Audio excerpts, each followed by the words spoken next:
ಸಿದ್ದರಾಮಯ್ಯ ಸಾಹೇಬರಿಗೆ ಕಾಂಗ್ರೆಸ್ ಪಕ್ಷಕ್ಕೆ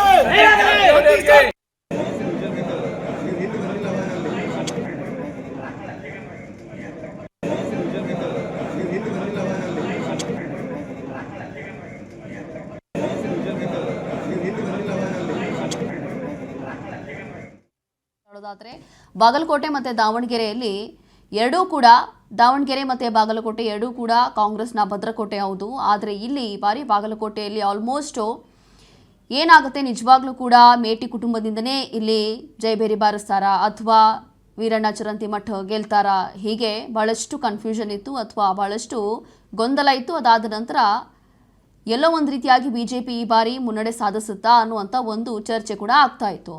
ಹಾಗಾಗಿ ಈಗ ಸದ್ಯಕ್ಕೆ ಏನು ರಿಸಲ್ಟ್ ಬಂದಿರೋದನ್ನು ನೋಡ್ತಾ ಇದ್ದೀವಿ. ಈಗ ಮೇಟಿ ಕುಟುಂಬದಿಂದ ಉಮೇಶ್ ಮೇಟಿ ಭರ್ಜರಿಯಾಗಿ ಜಯಬೇರಿ ಸಾಧಿಸಿದ್ದಾರೆ. ಹಾಗಾಗಿ ಒಂದು ಕಡೆ ಕಾಂಗ್ರೆಸ್ ನಾಯಕರು ಕೊಡ್ತಾ ಇರುವಂಥ ಹೇಳಿಕೆ, ಮತ್ತೊಂದು ಕಡೆ ಬಿಜೆಪಿ ನಾಯಕರು ಕೊಡ್ತಾ ಇರುವಂಥ ಒಂದು ಹೇಳಿಕೆ.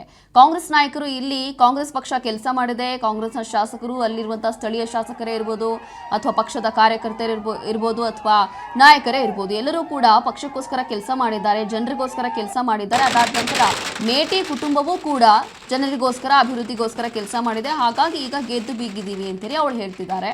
ಇನ್ನು ಮತ್ತೊಂದು ಕಡೆ ಇಲ್ಲಿ ಬಿಜೆಪಿ ನಾಯಕರು ಹೇಳ್ತಾ ಇರುವಂಥದ್ದು ಇದೆಲ್ಲವೂ ಕೂಡ ಜಾತಿ ಅನ್ನುವಂಥದ್ದನ್ನ ಇಲ್ಲಿ ತಗೊಂಡ್ಬಂದು ಇವ್ರು ಗೆದ್ದಿದ್ದಾರಷ್ಟೇ, ಜಾತಿ ಅನ್ನುವಂಥದ್ದನ್ನ ತಗೊಂಡ್ಬಂದು ಈ ರೀತಿಯಾಗಿ ಬಾಗಲಕೋಟೆಯಲ್ಲಿ ಗೆದ್ದಿದ್ದಾರೆ ಅಂತ ಹೇಳಿ ಈಗ ಬಿಜೆಪಿ ನಾಯಕರು ಕೊಡ್ತಾ ಇದ್ದಾರೆ.